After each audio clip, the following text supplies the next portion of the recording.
Thanks, Louis. And thank you all for being here. This is wonderful to be the kickoff of your Spring Informed Speaker Series this year.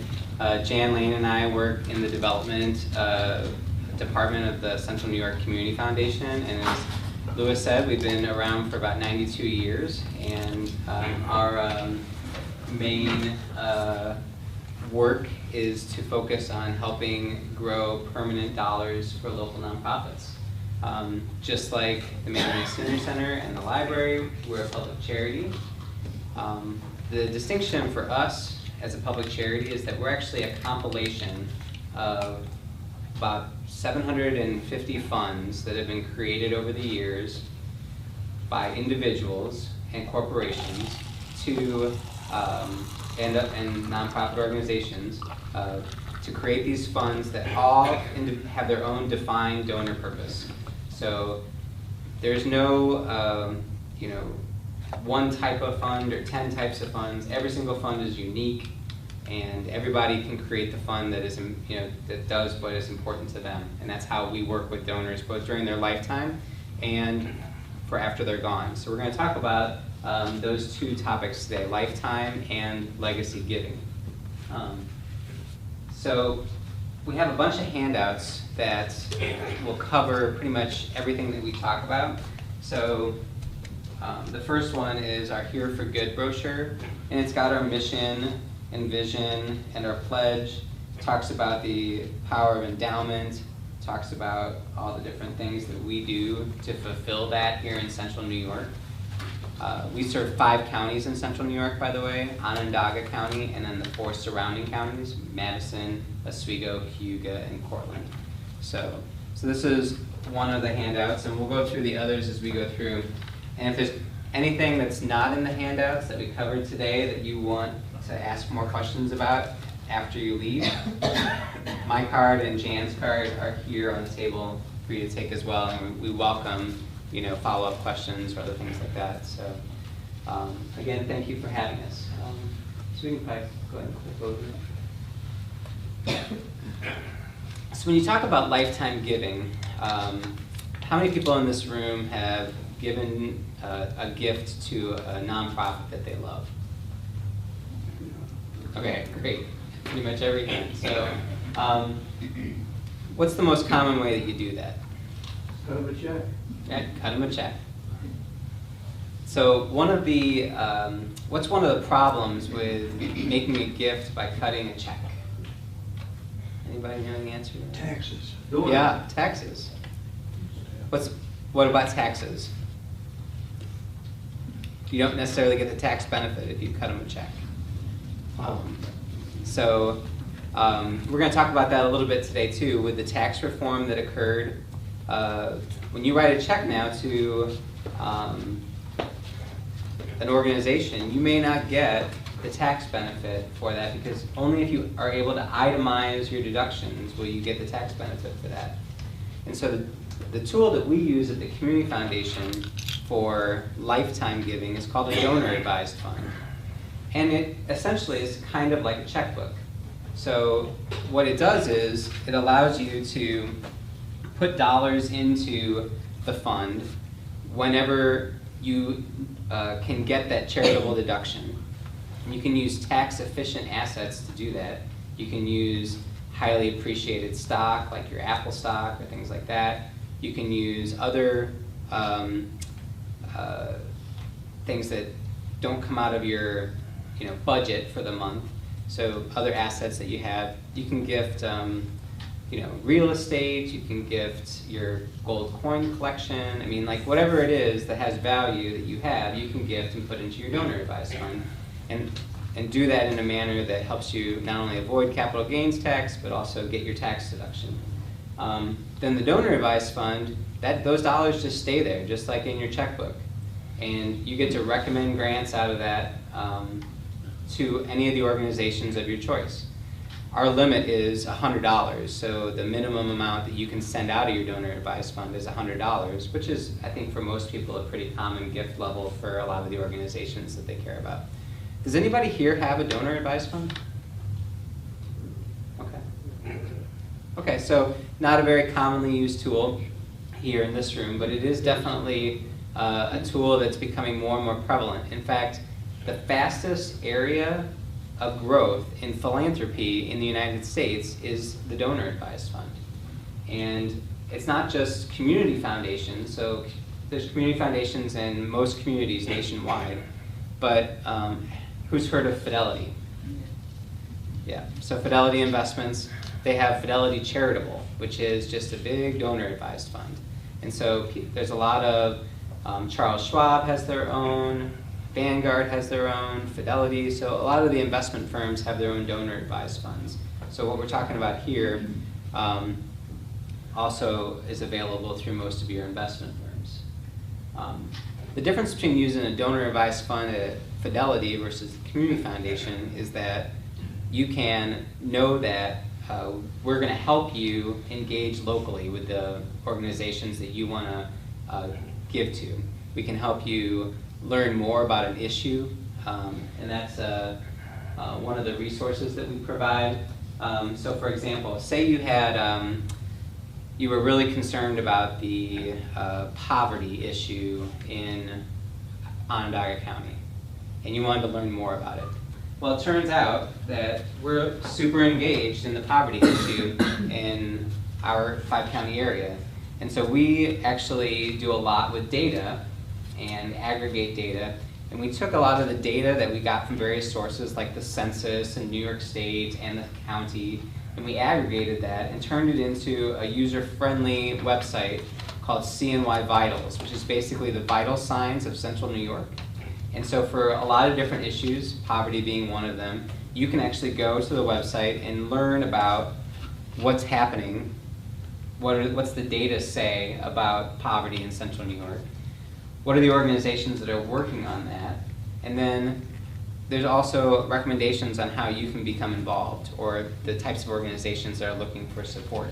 And so CNY Vitals is a resource that we provide locally, and I can guarantee you that's not a resource that Fidelity Charitable provides, at least not for Central New York. So I'll talk a little bit about permanent funds as well. So I said we have about 750 funds.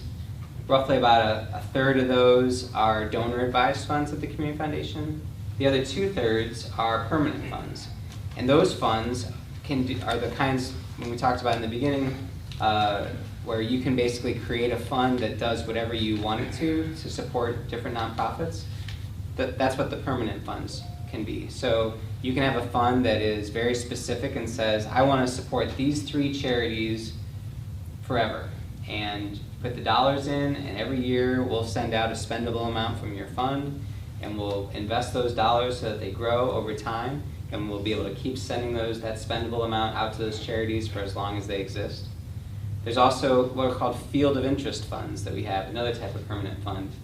Field of interest funds are funds that basically you can say, I care about preschool education and nonprofits that are helping with preschool education. And we will then find the organizations each year that are doing work in preschool education and use the dollars from your fund to support those organizations. We do that through competitive grant making, which is one of the other resources that we provide. So every year we're asking all the nonprofits locally to tell us their good work that they're doing, and they request dollars to support that work. And we use those field of interest funds and the other community-based funds, which is a type of fund that's just for general use in the community, to fulfill that competitive grant making. Louis? Do you put a weighted measurement on those grants, or those wishes, or those asks, i.e.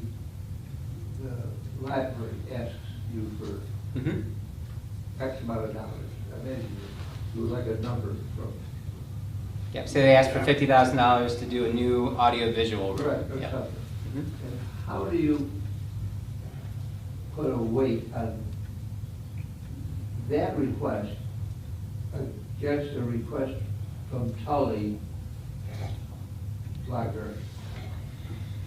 So that's a good question. So depends on what the project is, depends on what the dollars are that we have available. So some of the dollars we use to support those grants come from very specific, field of interest or funds, and we may actually have a fund that says, I want to support education in Tully, and then we would be able to use that money for their library request, whereas the Manlius Library request we might use our community dollars for.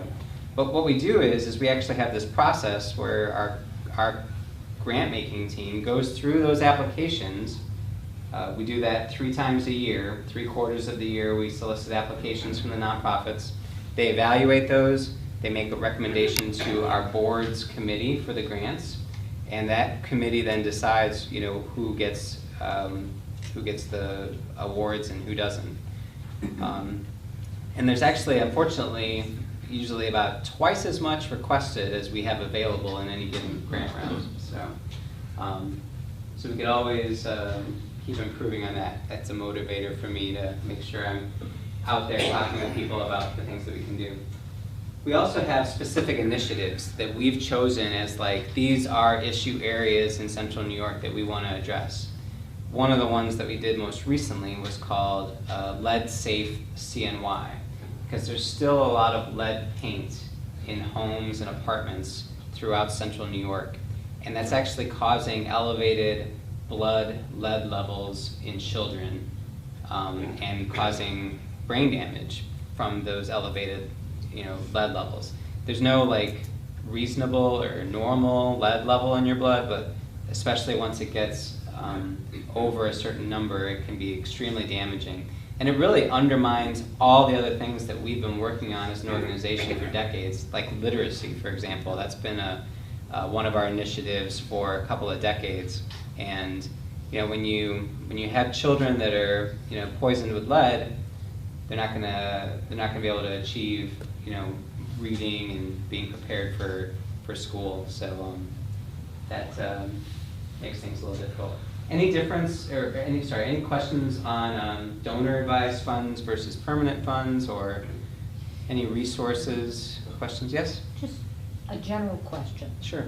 Do you, assuming approximately 750 funds of various natures, do you take annually and aggregate the funds from all of your funds and break those numbers then down into, we have from the total X dollars available to initiatives, we have X dollars available to poverty, we have, how do you do that? Or do you go fund by fund and generate those expenditures? There's 2 different kinds of funds that we use for our grant making, whether it's the initiatives or the competitive grant making.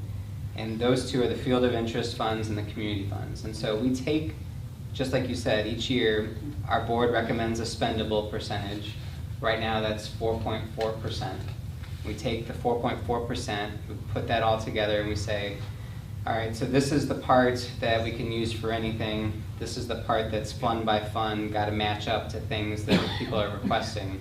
And then from the use for anything pot, we're able to then apply some to the different initiatives, and then some of that also goes towards the competitive grant making. But yeah, that's a process every year where we go through that. And there's about I think there's over 50 of the field of interest funds. So that process of matchmaking the applications to the funds available is definitely a task. So. How do you keep track of it? Is there software available to? I see the numbers as one insurmountable, and trying to remember them and having little pieces of paper around a desk. That doesn't work. You must have some sort of a computerized. Yes, we have a comprehensive database and financial and grant making software set of programs that help us with that work. But the other thing too is there's 22 additional people besides me and Jan, and like Jan, all of them are smarter than I am. So I mean, they really do a great job of doing some great work each year, and yeah. So that is Yeah, we have a full-time staff of 5, actually now 6, because we just welcomed a new community investment team member to help with some of our initiatives and our competitive grant making. So it's really their efforts that kind of head up all of our community impact work. And then we support them by stewarding lifetime and legacy gifts, and then the finance team helps us keep all of our numbers straight. I would imagine that software is being used by other community foundations, because basically it's the same mechanism. Yeah, not every community foundation. There's about 800 community foundations across the nation. There's a large cohort of those that use the systems that we use, but there's some other good systems out there as well that get used. And it's just like any sort of competitive marketplace. There's a few choices, and but we really like the system that we have. And in fact, we're going to be transitioning that system into a fully cloud-based system, so we won't have to keep it on our servers anymore. So that'll be probably another year or so away. So yeah, super helpful to have good technology. So. That's so understandable. And I also want to just say thanks to Claire. Is she in here? No? Speaking of technology, I forgot my thumb drive with the presentation on it, and she was able to get that from somebody back at our office and get it onto the computer in like less than 5 minutes. It was amazing. A true collaboration. Yeah, question? One of the challenges of small nonprofit organizations is making an application for a grant from your foundation, for example, or conforming to the rules and procedures, the checklist that is mandatory in order for the application to be accepted and then processed. So a lot of these organizations will have an attorney volunteer or an accountant volunteer that will facilitate procurement of 501c3 status for the organization, which I think is a prerequisite to applying and receiving a grant. But where things kind of break down is small organizations typically don't have an accounting firm that is actively involved in auditing and preparing regular financial statements that may be necessary in order to make an application for a grant. So is there some process for kind of helping small organizations with their application? Yeah, absolutely. So we engage with hundreds of nonprofits every year. We're engaged with just many of the organizations doing good work here in Central New York. And one of the things that we encourage before any organization does apply to the Community Foundation is we encourage them to meet with our community investment team, our grant making team, and do a pre-meeting to talk through sort of what is it that they're considering for an application, learn a little bit more about the organization. And depending on the size of the request, we actually have a couple of different processes, some of which are less onerous, if you will, than others. Some that require a lot less on the upfront and on the follow-up. And so our community investment team works hard to make sure that a nonprofit doesn't spin its wheels, especially one that doesn't have dedicated grant writer or something like that. So we encourage that and try to facilitate that. So.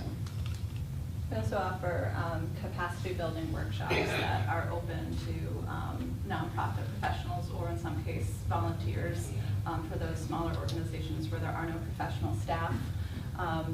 Those are offered on, I think, a monthly basis each year, and the topics kind of rotate, but at least 2 workshops per year are focused around grant writing. Those are called our Nonprofit Essentials Workshop Series, and so we can certainly connect you with some information about that. And then we have some other, we have the Leadership Classroom, which is one of our initiatives that is focused toward grassroots organizations, and that kind of helps with capacity building as well, with organizations that are kind of building up their mission and building up their sophistication, and that gets them ready for approaching funders and applying for grants. They're very well attended sessions too, as I recall. Essentials, yeah, definitely. So they told me I had 3 hours today, so. Who told you that? But Louis said I had an hour, and to save some time for questions, but, As long as we can get up by 2:30. okay, great. All right. Ready to move on? Yeah, let's. So I just wanted to spend a second here. We had talked about the donor advised fund and how it's useful. I just wanted to talk about things that sometimes are opportunities for people that are charitable, people that care about local nonprofits. These are opportunities for people to give. One of the big ones that happens for people is they get into the space where they have to start taking required minimum distributions. And that's when you hit age 70 and a half and you have a retirement account. Anything that is a tax qualified retirement account. And so that age 70 and a half, and I was a financial advisor before coming over to the Community Foundation, and I tell you, I would get to that point with some clients and they'd be like, well, I don't want to take that money. I don't need to take that money, and I don't want to have to pay taxes on that money. And so, but you have to. And so, but there is a way around that. So with the required minimum distribution at 70 and a half, Congress also gave us the option.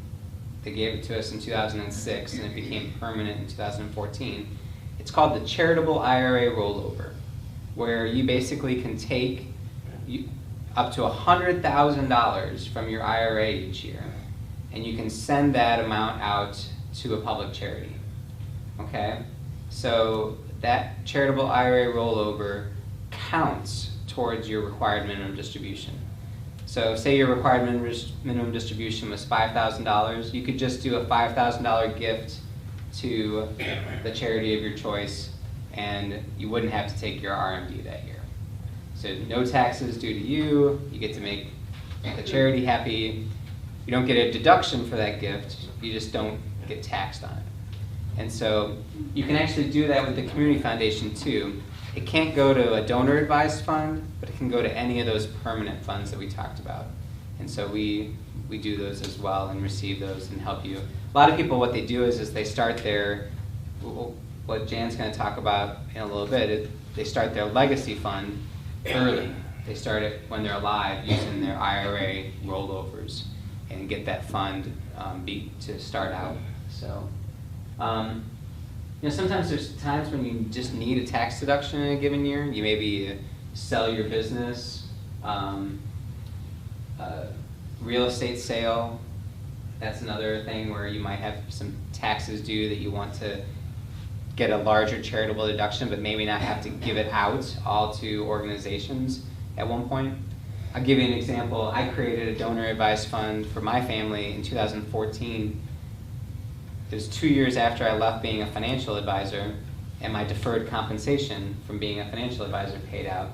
So I had this income that I really didn't need that year and was going to get taxed on, so I took a good part of that and put it into a donor advised fund, and we're still using that donor advised fund to this day to support the charitable giving that we do each year.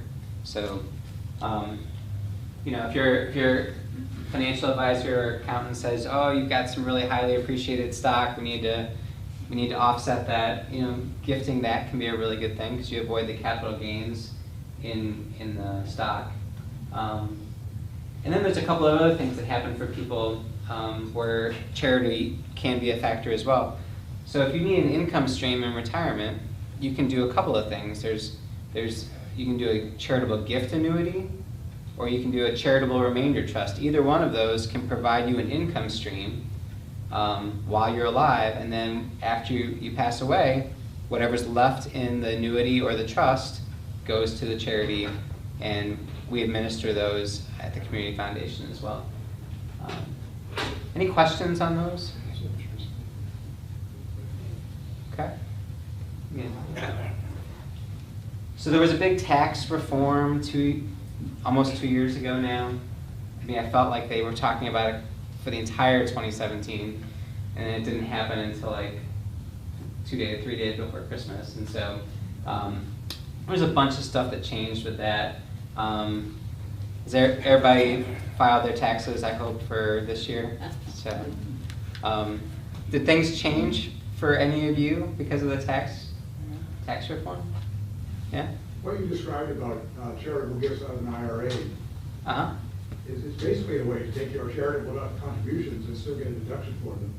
If you have an IRA, you're withdrawing from it, you can make your own charitable contributions on your IRA, and they're not technically deductible, but it's the same effect. You don't pay taxes Exactly. on that money. Exactly. Anybody that was filing their individual tax returns and who made their own charitable contributions customarily could have done that. Mhm. Could do it, next April. Mm-hmm. As a way to keep getting charitable deductions for your charitable contributions. Yep. Yeah, one of the things that we saw was, with the brackets and exemptions changing, there's a lot of people that aren't going to itemize anymore. And so, actually, if you want to switch to the next slide, I think it's on there. Yeah, the increased standard deduction. The standard deduction went up a lot. And so about 85% of us will not be able to itemize our deductions anymore. It used to be about 65% couldn't itemize.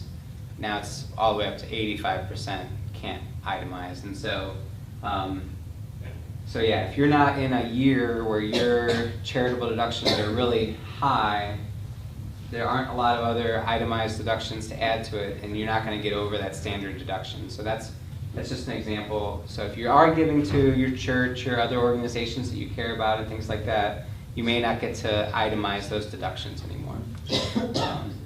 But we talked about it, the charitable IRA rollover still works, avoiding capital gains tax still works, estate planning still works as ways to give. So. Any other questions on the tax reform? I just wanted to touch on it because I knew it had been something that had happened recently and may have affected some people. So, okay. Some people ask, with the tax reform, is that going to hurt charitable giving? Is that going to hurt the nonprofits? And so the only thing I could really point to, and we don't have updated data yet. We'll probably get that here later on this year, now that the full 2018 tax year has come to a close with the filing. Bless you. So what this chart shows is the giving in America since 1970, and the last time we had tax reform was right here. And you can see what happened is that we had this big bump up the year before the tax code changes went into effect. Because everybody knew what the rules were. And they're like, oh, I'm getting my tax deduction now. I'm gonna, I know what this is. And then it went down a little bit probably because a lot of people gave extra the year before, and they were sort of figuring out what the tax reform was gonna mean for them. But then just went back sort of to the normal path that it was on. And the other thing that you can see from this chart about giving in the United States is that what happened right here? Why is that so high? What happened in 97, 98, 99, and 2000? That's the dot-com bubble, right? Yeah, the dot-com bubble, the technology stocks. All of that first came to light. It was like the big shiny toy, and so but what that tells us is that the thing that drives giving in America is not so much taxes as it is the stock market. The stock market's performance tends to be what drives giving in America. And if you actually put the stock market's curve on top of this one, it'd be very, very parallel. So, all right, let's go ahead and click up. Yeah, so we're going to play a video for you. I think we'll make it work. Hopefully there's sound too.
So almost a decade ago, we started working on this 5 for CMY campaign. We went and had an organization that was studying the wealth transfer in America between the World War II and silent generations and the baby boomers. We had them go look at our 5-county area. And what they saw was about $22 billion. So we have about $55 billion of net worth in central New York. And about $22 billion of that was going to change hands over the next decade. And so over that decade, those assets are transferring a lot of places. And it used to be not as big of a deal because people lived, you lived next door or 2 blocks down from your parents, and if the wealth transferred, it didn't go that far, right? But now the wealth is transferring to California and Arizona and Florida and North Carolina, and so there's all of these things happening that are taking the wealth out of central New York. And so what we said was what if we just encourage people to not write their children out of the will, but instead just to take 5% of their estates and leave that to the organizations that they care about. It could be any organization that you want, just like all the funds at the Community Foundation, you could just have it come to do a fund that you want it to do. And if people did that, about $22 billion transferred, that'd be about $1 billion that would be left for central New York nonprofits, which would produce over $50 million a year for the charitable nonprofits. To give you some perspective, our competitive grant making is right around $3 million a year, and we're the largest endowed organization in central New York. So, other than Syracuse University, other than the college endowments. But yeah, for locally focused stuff, we're the biggest, and we're at 3 million. This would be 50 million. So each year. Competition, somewhat, from what I think I just heard, with Syracuse University and Colgate. Oh, sure. Pardon me? Oh yeah, they definitely are getting estate gifts too, and that's great. We don't want to change what people are doing with respect to already in their planning, but what we want to do is just encourage everybody to consider leaving 5% to some nonprofit that they care about. So it would really make a difference. And we have handouts about 5 for CMY here as well that you can take. So what's next? So up next is legacy planning and storytelling, and I'm going to take it from there to talk about how we approach our legacy planning. It kind of goes hand in hand with our awareness raising around the transfer of wealth, because as Tom mentioned, it's part of our mission to preserve and endow charitable resources for the long-term benefit of the community. And under that aegis of charitable resources, it's not just the gifts that we receive or the financial assets, but also the community stories that accompany those gifts, those personal narratives, and that community wisdom and community knowledge that makes up our community's shared history. So we're going to talk about how we approach legacy and estate planning at the Community Foundation, and you're going to hear me talk about personal history storytelling a lot, because that's really kind of part and parcel to our process. When we talk about legacy, we often think of what gets left behind, but at the Community Foundation, we like to think about what lives on, both in terms of preserving charitable legacies, and again, in terms of preserving the stories behind the gifts that we receive and that we steward. So I'm going to share a little bit with you about personal history storytelling in addition to the legacy planning work that we do and just the charitable planning that we do with individual donors. We also offer presentations around personal history storytelling to community groups because we know that there's value to this work in and of itself as a means of inspiring and begetting further generosity. Oftentimes when we share the stories of our donors, we have people come to us and say, you know, I didn't necessarily think I could be a philanthropist because I didn't think I had the means. But then I read about, you know, so-and-so who's my neighbor or who, you know, was my elementary school teacher, and then I realized that, you know, maybe if she could do it, then I could too. So stories have a real power to inspire us to do things. They have a power to inspire resiliency, understanding, empathy, and make connections across the community. So we're going to share a little bit about that, and then I'm also going to share with you some stories of our actual legacy donors as well.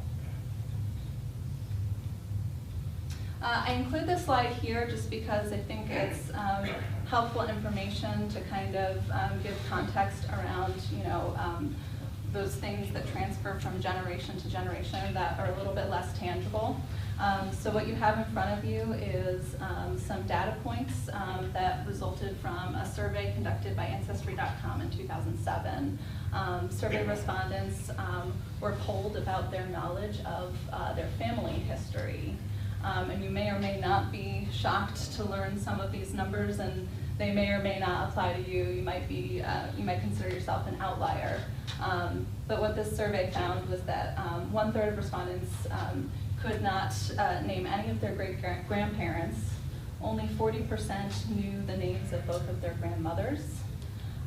Nearly a quarter don't know what their grandfathers do or did for a living, and then 27% don't know where their family lived before they came to America. What we do know is that the majority of respondents were interested in learning more about their family history. So there's an interest there to preserve these things, but there's you know, not always someone who's there to sort of be the family historian. And the Community Foundation uses legacy planning work as an opportunity to encourage individuals to consider documenting some of these stories for themselves, and also for the benefit of the organizations that will receive support from their charitable legacy funds. So I have here some slides that kind of give you a sense of how you might approach the work.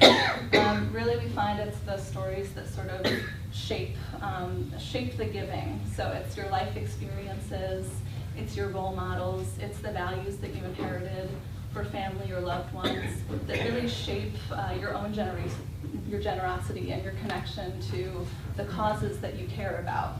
So when we sit down to do legacy planning and discernment with donors, oftentimes, you know, we'll ask to hear the story that inspires their generosity. So we kind of work backwards from there. We'll ask open-ended questions that will prompt them to kind of think about you know, the different motivations that ultimately inform their charitable impact.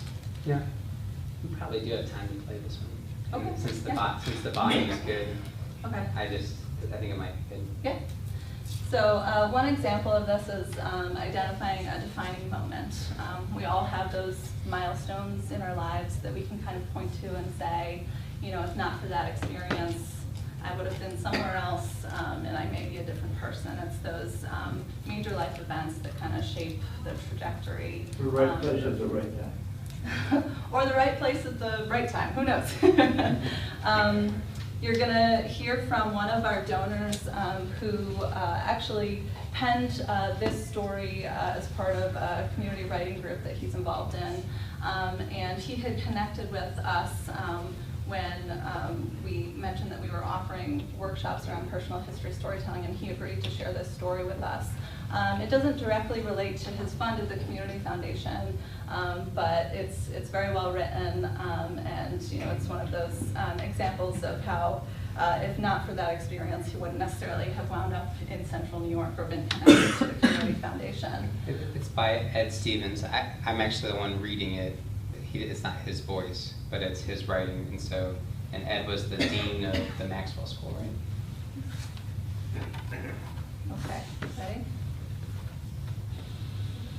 This is a voice recording of excerpts from a life story by Edward Stevens. In 1943, I was a freshman at Occidental College in Los Angeles. World War II was a little over a year old. The nation's military academies at West Point and Annapolis could not supply all the officers needed for the ever-expanding military, so several reserve officer training schools had been established to turn young college men into officers in 4 months rather than 4 years.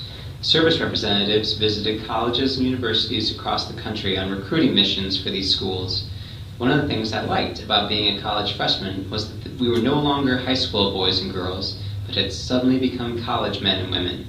I lived in Swan Hall, a men's dorm. To give students a chance to meet one another socially, the college held Friday evening dances called mixers, where we danced to the recorded music of Glenn Miller and other big bands.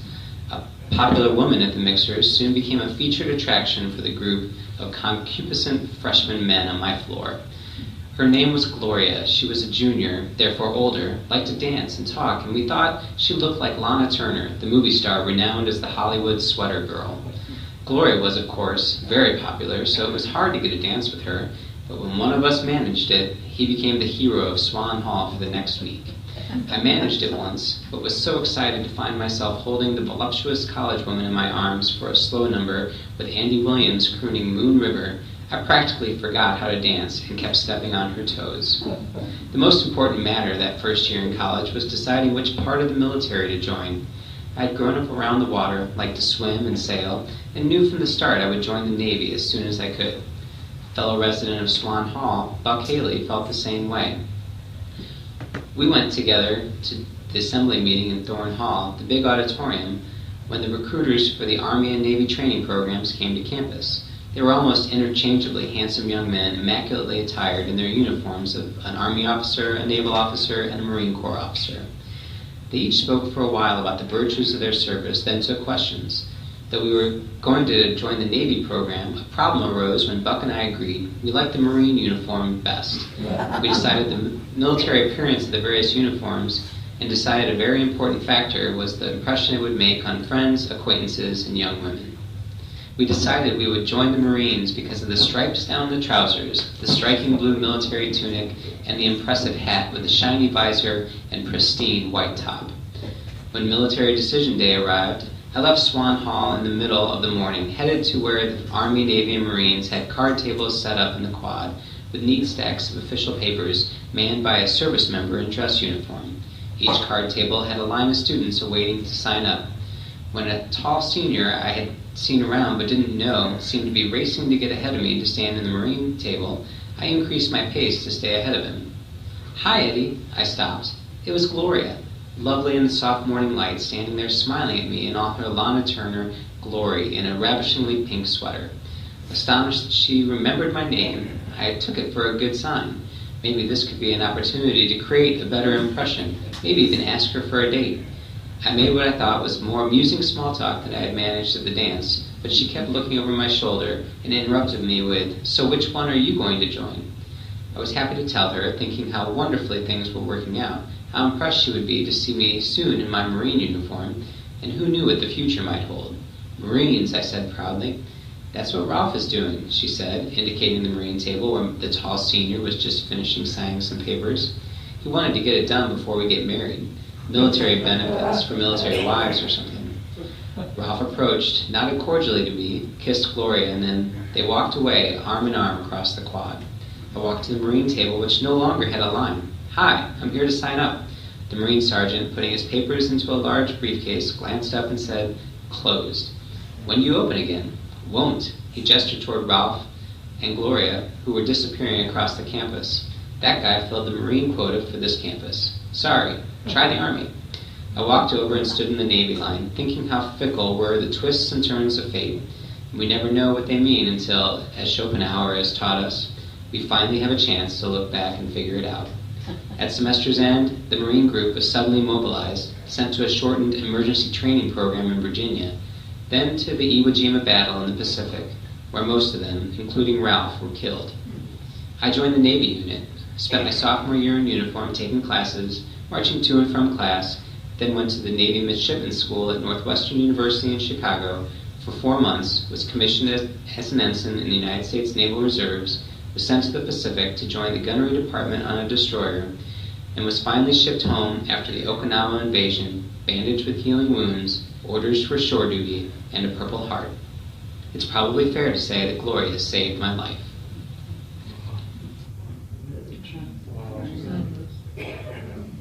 So Tom was a naval officer, so I think he takes issue with the approval of the Marine office. Yeah, I mean, that looks good in my dress whites, so I can just say. But any reactions to that story? Very interesting. You know, it's a powerful story, and Ed was gracious enough to share it with us. And I think, you know, we're all a collection of our life experiences, but that's not necessarily something that, you know, we would have readily known about Ed had he not chosen to share it with us. And so I think there's power to, you know, sharing of these life experiences with others, so we can gain a deeper appreciation of, you know, who we're sharing rooms with and who we're sharing community with. Is the Community Foundation involved at all with the collection of oral histories that's going on? StoryCorps? Sorry? StoryCorps? Are you talking about the Yeah, sorry. I'm not sure if it is. Do you know the entity that's sort of hosting or spearheading that initiative? Is it a local initiative? No, that's why I was wondering if it was Community Foundation. So we've sort of partnered with some other groups in the community to do sort of our own personal history storytelling workshops. We recently engaged with Oasis around some of this, but if you're referring to sort of a more larger scale nationwide initiative of collection of oral stories, I think that's probably StoryCorps, as Tom mentioned. So that's a national entity, but we did actually partner with StoryCorps in 2012. It was part of our 85th anniversary celebration. So we brought StoryCorps here, and we actually had donors, fund holders, and community organizations gather and kind of talk about their community efforts. And so we have those story recordings still available at storiesofcny.org if you're interested in checking any of those out. I know StoryCorps also now has an app that you can download on your smartphone, and I actually have a list of great questions that are published by StoryCorps that you can use with friends, family members, loved ones. It's part of the Great Thanksgiving Listen, so they encourage people to sit down with loved ones during the holidays and kind of ask and record some of these remembrances. And you actually have the option through the StoryCorps app to upload those recordings, and they all become archived at the Library of Congress. So it's definitely something worth checking out. Thank you. So translating this sort of defining moment to one of our stories of legacy giving, we have Lee Gada. I don't know if any of you are familiar with Lee, but she's a board member of the Community Foundation. She works as a professional advisor in the community, and she came to us years ago and decided that she wanted to do some charitable planning. She and her husband Joe were interested in establishing a charitable gift fund that would support the community at a level that they were unable to facilitate during their lifetime. And so that begot a legacy conversation.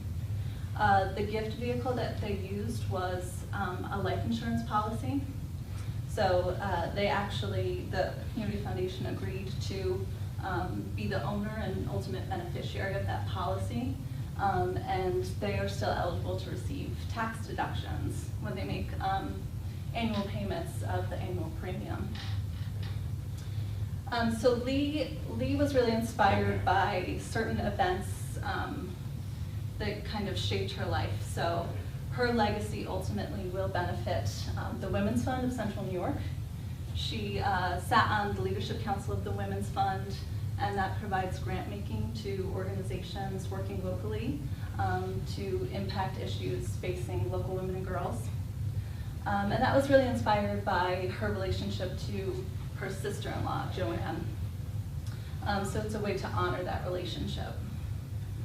And then it's also set up to support elder care coordination and support. And that was really in memory of her mother, for whom she was the primary caregiver.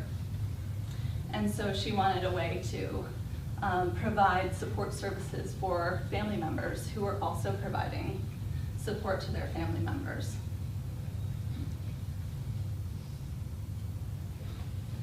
Another thing we like individuals to think about is what values shape their charitable giving. So if you think of a meaningful story, you often can kind of work backwards and think about the value or sort of the moral that informs that story. And we kind of take a similar approach with our charitable planning. The stories that are meaningful to you hold that place for a reason, and so do the charities and the causes that you might consider supporting through your philanthropy. Yeah, and actually one of the things that we'd encourage you to do just on a personal basis is if you start to tell a story to someone in your family or someone, just take your phone out and record it so that you have an actual repeatable, place to have that. And then Yeah, you don't even need the StoryCorps app. You can just use the regular recording device on your phone. So it's a nice way also to capture someone's voice too.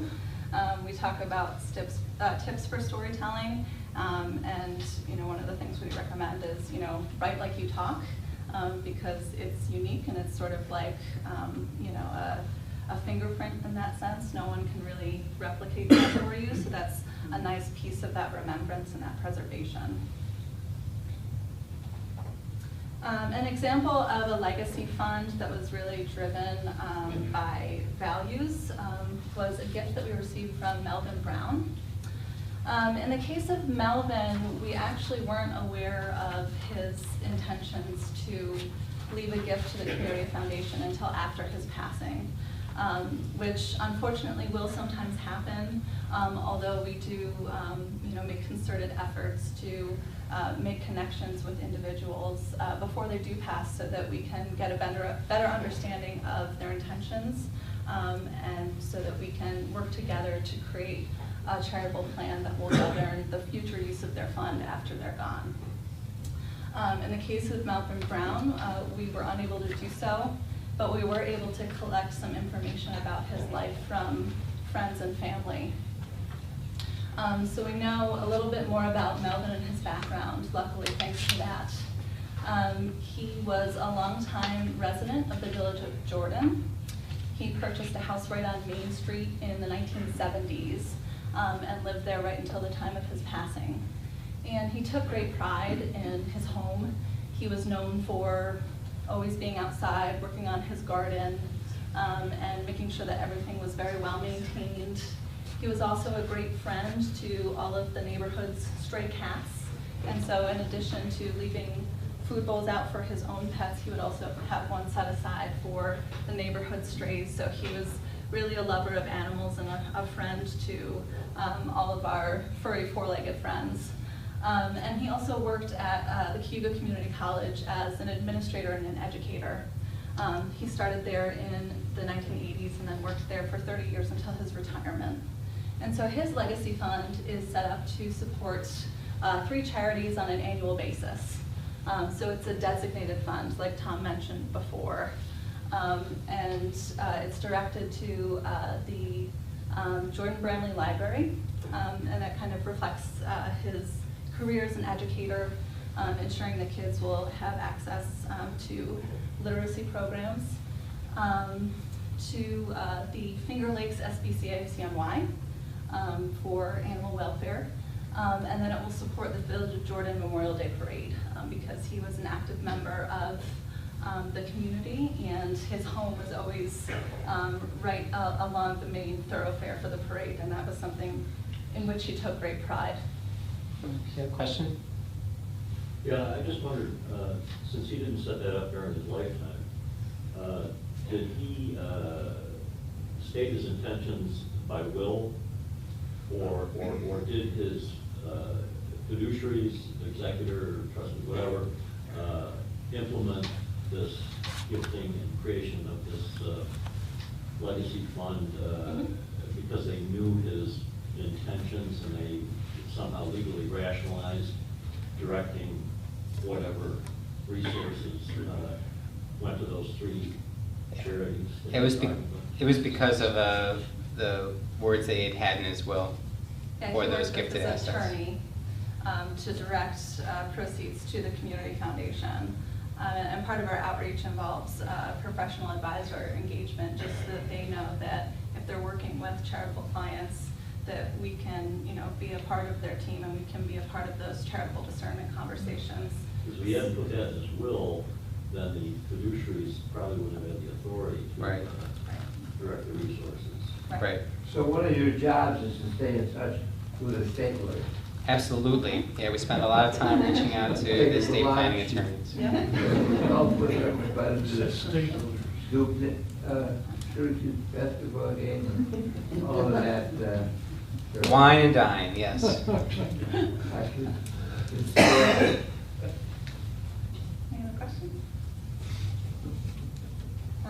Next up is timeline-based storytelling, and that's kind of, the Julie Andrews approach, as I like to refer to it. Start at the very beginning. It's a good place to start, and then kind of think about your early experiences and how they might have been formative in shaping your values around giving and around generosity, and just kind of going right on through and charting sort of all of the major milestones throughout your lifetime. Robert and Roberta Hurd are a good example of this. They were high school sweethearts, and they actually met in the 1930s when they were both students of the Phoenix Central School District. They married. Robert was a tool and die maker, and Roberta was an accountant who worked for American Wool Mills and then General Electric. And they celebrated pretty much all of life's major milestones together.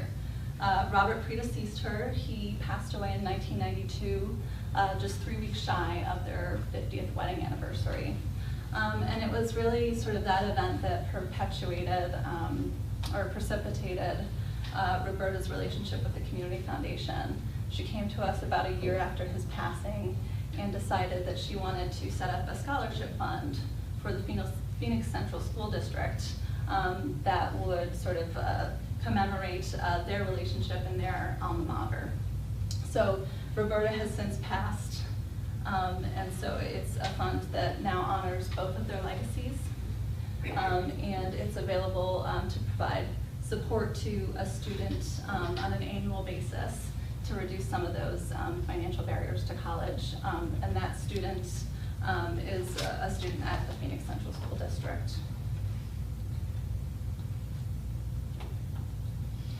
Another is emotion-based storytelling.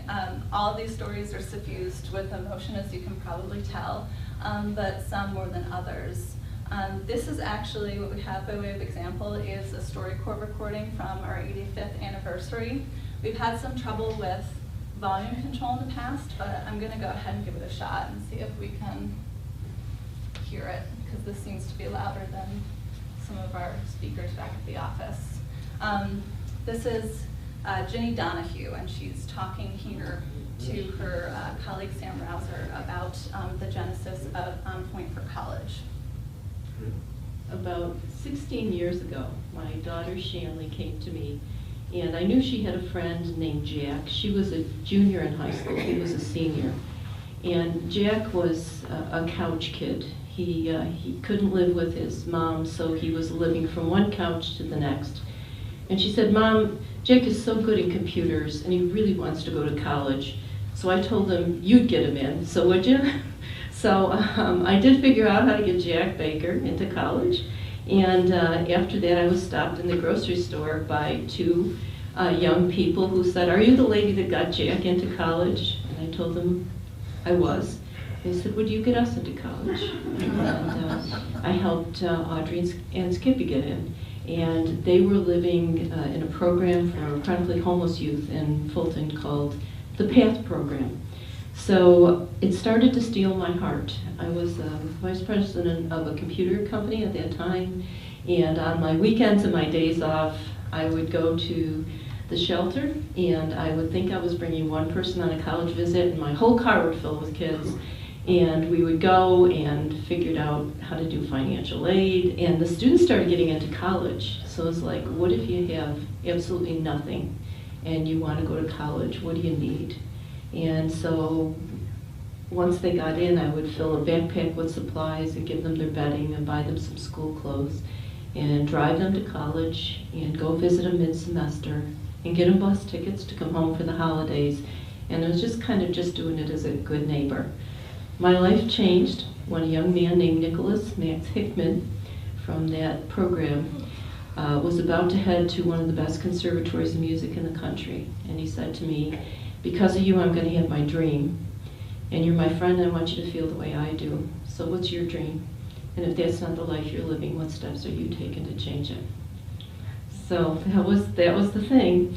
With that question, I left my corporate job with no funding, and Nick helped to name it On Point for College.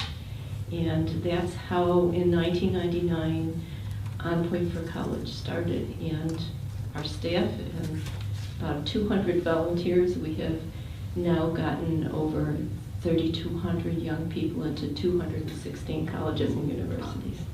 I feel like my life has been full of miracles ever since then. But of all the miracles I ever witnessed, the one that threw me the most was the one about Fidelity Dean. Okay? About 6 years ago, a young man came to me named Fidelity Dean, and he was one of the lost boys of Sudan. And he came to me and said that he had been accepted into University of Buffalo, that he had to start in 2 days, that he was in the pharmacy school. However, he didn't have any housing and there was no room in the dorm. Well, back then it was in the beginning when I couldn't have come up with 1 month's rent at all. But I did have a volunteer sitting next to me, a Lake Nation Corps person named Tom Coleman. So I turned to Tom and I said, Tom, I need a priest in Buffalo that's got a spare room in his rectory where Fidelity can live, and I need it by tomorrow. So he kind of laughed at me and said, okay, not asking for much, are you, Jenny? I said, Tom, that's what I need. Came back the next morning, he said, I cannot believe it, but I found one. But he wants to meet Fidelity, so I'm going to drive him out there today. So they go out, and Father Sajak said to him, Fidelity, at last I can have some peace. And he asked why. And Father Sajak said, because 8 years ago I was watching Dateline, and there was a documentary about some starving children from Sudan that had just arrived in Ethiopia. And there was a face that looked into the camera, and I could never forget that child, and I have prayed over him for 8 years. And when the stranger calls me and says, I have a lost boy of Sudan who needs a place to live, I finally feel that after 8 years God has answered my prayers. So Fidelity said to Father Sajak, did you tape the documentary? And he said, I did. And he said, do you have the tape? And he said he did. And he popped it in, and when the face came up, Fidelity pointed to the screen, and he said, that's me. There were 29,000 children in Penudu, Ethiopia, and the child he'd been praying for was living in his house. And I don't know how you can't believe in the higher power when you hear that.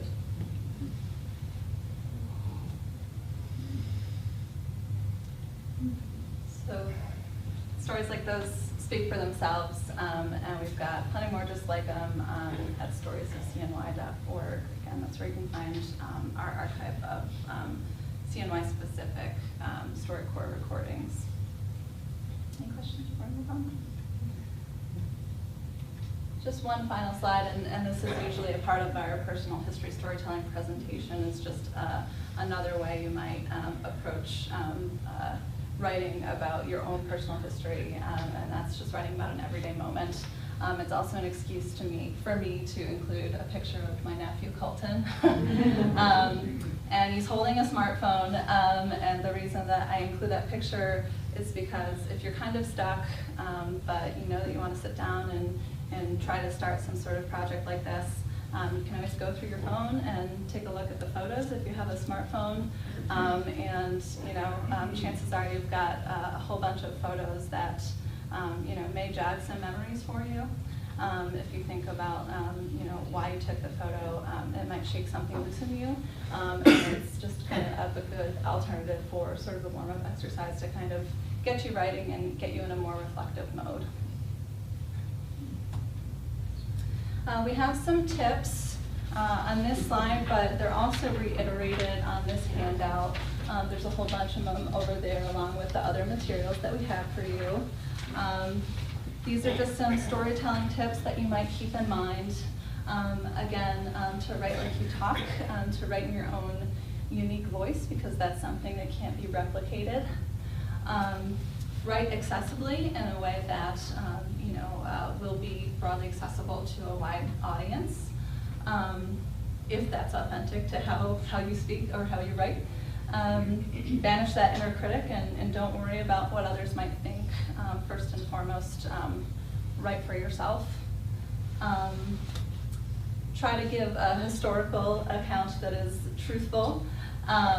Even though if you're like me, you might have a family where you've got the game of telephone where, you know, the family stories start to become the stuff of myth depending on how many people have told the story.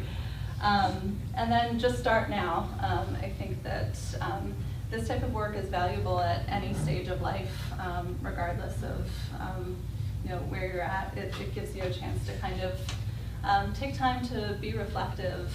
And also think aspirationally. So if you think about how you might wish to be remembered, it's a good opportunity to think about you know, what things are important to you and to determine, you know, how you're living right now to support that.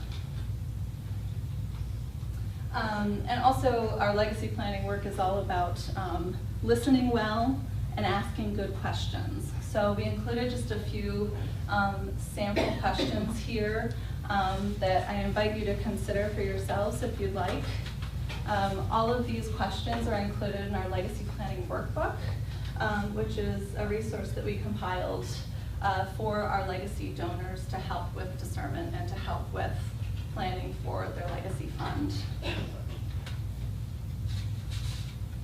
And if you think of something and you'd like to share, please, you're more than welcome, but I don't want to put anybody on the spot, so.